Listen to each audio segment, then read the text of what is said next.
What did your child do that you weren't allowed to be proud of? My son Max got suspended from school last week, and while I had to act disappointed and ground him, I'm actually kind of proud of what he did. Let me explain. I've been struggling lately with bills.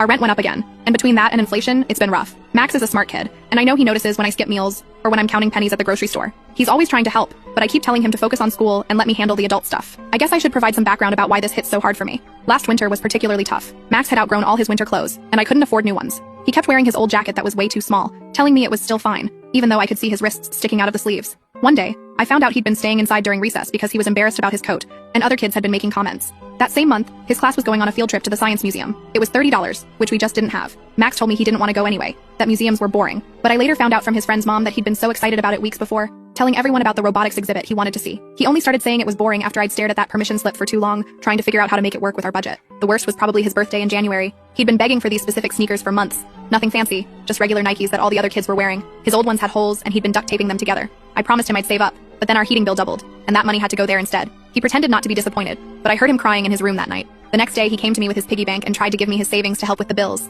That broke my heart. Last Thursday, I got called into the principal's office. I had to leave work early, which meant losing those hours' pay, and I was already stressed about what Max could have done. When I got there, I found Max sitting outside the office with this weirdly calm look on his face. Inside, I met with Principal Randy and Vice Principal Elise. They started explaining how they discovered Max was running what they called an unauthorized business venture on school grounds. Apparently, my little entrepreneur had noticed that the school vending machines were always empty by lunch. Budget cuts meant they weren't being restocked regularly, and the cafeteria food was, in his words, basically inedible. So what did my son do? He went to Costco with his birthday money from his grandma, $200, bought bulk snacks and drinks, and started his own mobile convenience store out of his backpack. He was charging reasonable prices too, just enough to make a small profit while still being cheaper than the vending machines. Here's where it gets interesting. He didn't just sell randomly. He had a whole system worked out. He kept a notebook with inventory tracking, profit margins, and even customer preferences. He had regular customers who could pre-order their favorites. He even gave discounts to kids he knew were struggling financially. Apparently, he could tell by who was getting free lunch. The school found out because one teacher, Ms. Zara, caught him making a transaction in the hallway. When they searched his locker, they found his inventory, $300 worth of snacks, and his business notebook. The notebook showed he'd made about $400 in profit over 3 weeks. Principal Randy was going on about unauthorized commercial activity and disrupting school operations,